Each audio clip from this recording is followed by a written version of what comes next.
Hello दोस्तों, welcome back to my YouTube channel GK G exam point. आप सभी का स्वागत है आपके अपने YouTube channel GK G exam point में। तो दोस्तों, आज मैं लेके आई हूँ आपके सामने ग्रुप 4 असिस्टेंट ग्रेड 3 के पुराने पेपर का सेट नंबर 4। और दोस्तों, ये पेपर हुआ था आपका 16 जुलाई 2023 शिफ्ट 2 में। तो दोस्तों चलिए स्टार्ट करते हैं बिना टाइम को बर्बाद किए हुए। तो दोस्तों, पहला क्वेश्चन है आपके सामने कि लॉर्ड हार्डिंग पर 1912 में बम से हमला किया गया था। यह कार्य किस क्रांतिकारी ने किया था? ये यहाँ पे आपके सामने क्वेश्चन पूछ रहा है। ऑप्शन दिए गए हैं राम बिहारी बोस, राम प्रसाद बिस्मिल, भगत सिंह और अम्बालाल साराभाई। तो दोस्तों, इसका राइट आंसर है ऑप्शन नंबर 1 राम बिहारी बोस। ठीक है, इन्होंने जो है लॉर्ड हैरिंग पर 1912 में बम से हमला किया था। ठीक है दोस्तों, चलिए आगे बढ़ते हैं। अगला क्वेश्चन है यहाँ पे, निम्नलिखित में से किस राज्य का एचवीजे पाइपलाइन से कोई संबंध नहीं है? ठीक है, ये आपसे पूछ रहा है। तो दोस्तों, सबसे पहले यहाँ पे हम ये जान लेते हैं कि एचवीजे पाइपलाइन है क्या। ठीक है, तो दोस्तों, एचवीजे का पूरा नाम है हजीरा विजयपुर जगदीशपुर पाइपलाइन। ठीक है, क्या नाम है? हजीरा विजयपुर जगदीशपुर पाइपलाइन है दोस्तों। और ये कैसी पाइपलाइन है? ये गैस वाली पाइपलाइन है। ठीक है, ये क्या करती है दोस्तों, जो बड़ी बड़ी कंपनीज़ हैं उनको बिजली की आपूर्ति करने का काम करती है। ठीक है, तो दोस्तों, और ये भी मैं आपको बता दूं कि ये कितनी लंबी, कई बार एग्जाम में पूछता है कि एचवीजे पाइपलाइन जो है कितनी लंबी है। तो दोस्तों, ये 1700 किलोमीटर लंबी है। कितनी? 1700 किलोमीटर लंबी है। और ये भारत की पहली क्रॉस स्टेट गैस पाइपलाइन है दोस्तों। ठीक है, तो दोस्तों, यहाँ पे आपसे पूछ रहा है कि निम्नलिखित में से किस राज्य का एचवीजे पाइपलाइन से कोई संबंध नहीं है। तो दोस्तों, इसका राइट आंसर है ऑप्शन नंबर 3 महाराष्ट्र। ठीक है, महाराष्ट्र एक ऐसा राज्य है जिसका इस पाइपलाइन से कोई संबंध नहीं है। ऑप्शन नंबर 3 इसका राइट आंसर है। ठीक है, आगे बढ़ते हैं।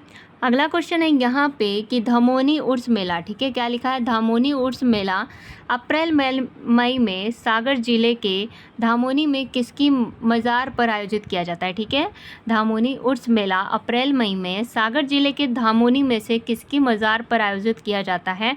तो दोस्तों, ये आयोजित किया जाता है मस्तान शाह वली के मज़ार पे। ठीक है, किसके मज़ार पे?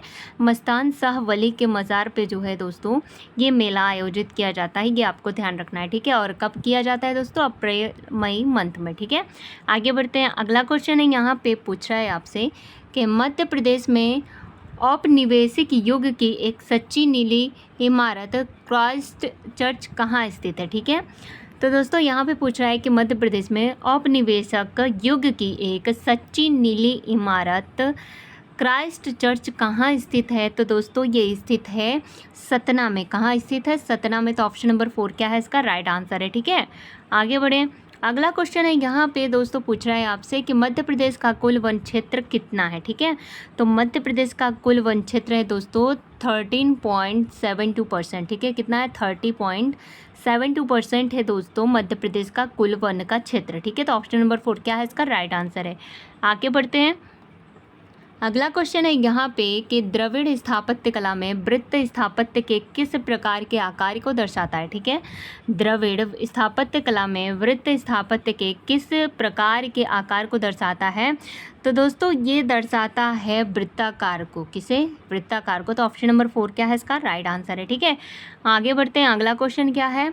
अगला क्वेश्चन है यहाँ पे कि 1773 के रेगुलेटिंग एक्ट में बंगाल के गवर्नर जनरल की कार्यकारी परिषद को कितने सदस्य दिए गए थे? ठीक है, 1773 के, सॉरी 63 बोला था मैंने, 1773 के रेगुलेटिंग एक्ट में बंगाल के गवर्नर जनरल की कार्यकारी परिषद को कितने सदस्य दिए गए थे? तो दोस्तों, इन्हें दिए गए थे 4 सदस्य। कितने? 4 सदस्य दिए गए थे। ऑप्शन नंबर 4 क्या है? इसका राइट आंसर है। आगे बढ़ते हैं।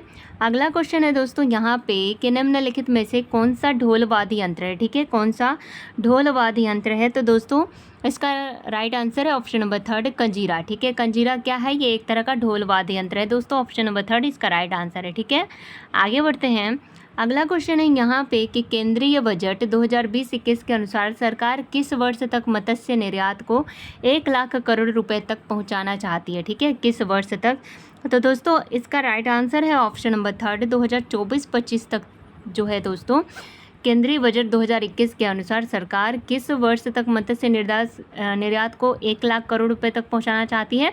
तो 2024-25 तक जो है मत्स्य निर्यात को 1 लाख करोड़ रुपए तक पहुंचाना चाहती है, ठीक है, इस वर्ष तक। तो ऑप्शन नंबर 3 क्या है इसका राइट आंसर है, ठीक है।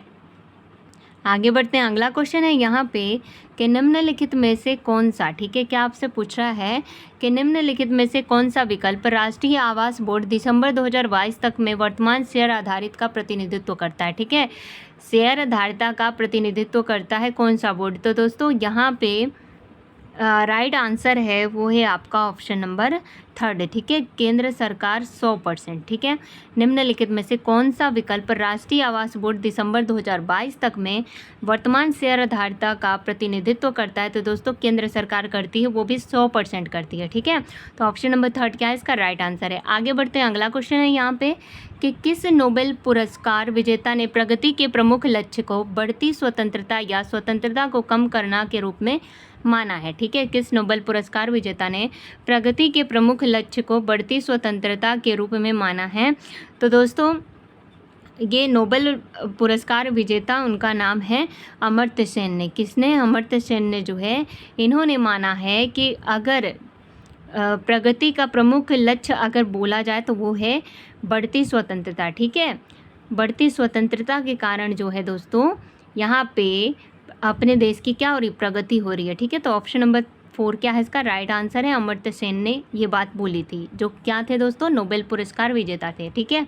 आगे बढ़ते हैं, अगला क्वेश्चन है यहाँ पे आपसे पूछ रहा है, कथन दिया गया है दोस्तों, एक कथन जरूर आएगा आपके एग्जाम में, उपयुक्त कथन का चयन करें कि क्या बोल रहा है कि रेंट जेल के अनुसार मानव भूगोल बेचैन आदमी और अस्थिर पृथ्वी के बीच बदलती बातचीत का अध्ययन है। दूसरा है एलन सी सैंपल के अनुसार मानव भूगोल का अध्ययन इस बात पर केंद्रित है कि समय के साथ अस्थिर पृथ्वी और बेचैन मनुष्य कैसे बदल गए, ठीक है। ये यहाँ पे तो दोस्तों यहाँ पे आपके सामने ऑप्शन दिया गया है कि केवल कथन 1 सही है, दूसरे में दिया गया है कि केवल 2 सही है, और तीसरे में दिया गया है पहला दूसरा दोनों सही हैं, और चौथे में क्या दिया गया है दोस्तों, इनमें से कोई नहीं, ठीक है।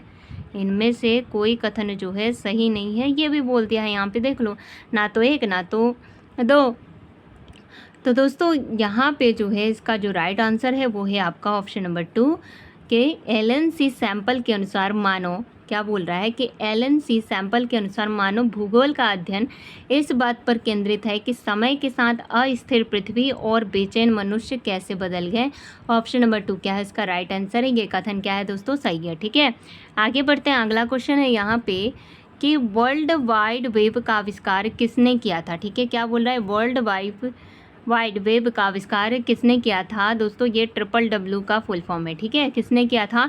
तो दोस्तों इसका राइट आंसर है ऑप्शन नंबर 1 टिम बर्नर्स-ली ने जो है WWW का क्या किया था, आविष्कार किया था, ठीक है। चलिए आगे बढ़ते हैं, अगला क्वेश्चन है यहाँ पे पूछ रहा है दोस्तों आपसे कि निम्नलिखित में से कौन सा देश G7 का सदस्य नहीं है, ठीक है। G7 का सदस्य नहीं है कौन सा देश, तो दोस्तों इसका राइट आंसर है ऑप्शन नंबर 3 चाइना। चाइना जो है दोस्तों G7 का सदस्य नहीं है, ये आपको ध्यान रखना है। चलिए आगे बढ़ते हैं, अगला क्वेश्चन है यहाँ पे कि निम्नलिखित में से राष्ट्रीय पिछड़ा वर्ग आयोग के संरचना के संदर्भ में असत्य कथन का चयन कीजिए, मतलब कौन सा कथन जो है गलत है, ये यहाँ पे हमें बताना है। तो दोस्तों इसका यहाँ पे ऑप्शन दिए गए हैं, एक अध्यक्ष, एक उपाध्यक्ष एवं 4 अन्य सदस्य होते हैं, एक अध्यक्ष एवं एक उपाध्यक्ष एवं 3 अन्य सदस्य होते हैं, तीसरा है एक अध्यक्ष एवं एक उपाध्यक्ष एवं 5 अन्य सदस्य होते हैं, चौथा है एक अध्यक्ष एवं एक उपाध्यक्ष एवं 7 अन्य सदस्य होते हैं। तो दोस्तों मैं बता दूं इसका राइट आंसर है ऑप्शन नंबर बी, एक अध्यक्ष एवं एक उपाध्यक्ष और 3 अन्य सदस्य होते हैं राष्ट्रीय पिछड़ा वर्ग आयोग में, ठीक है, ये आपको ध्यान रखना है। ऑप्शन नंबर 2 इसका राइट आंसर है। आगे बढ़ते हैं, अगला क्वेश्चन है यहाँ पे कि किसने पहले कृत्रिम हृदय और पहले कृत्रिम गुर्दा डायलिसिस मशीन दोनों का आविष्कार किया था, ठीक है। कृत्रिम हृदय और कृत्रिम गुर्दा डायलिसिस मशीन का आविष्कार सबसे पहले किसने किया था, ये यहाँ पे पूछ रहा है। तो दोस्तों विलियम कोल्फ ने, किसने, विलियम कोल्फ ने जो है कृत्रिम हृदय और पहले कृत्रिम गुर्दा डायलिसिस मशीन दोनों का आविष्कार किया था। ऑप्शन नंबर 1 क्या है इसका राइट आंसर है, ठीक है।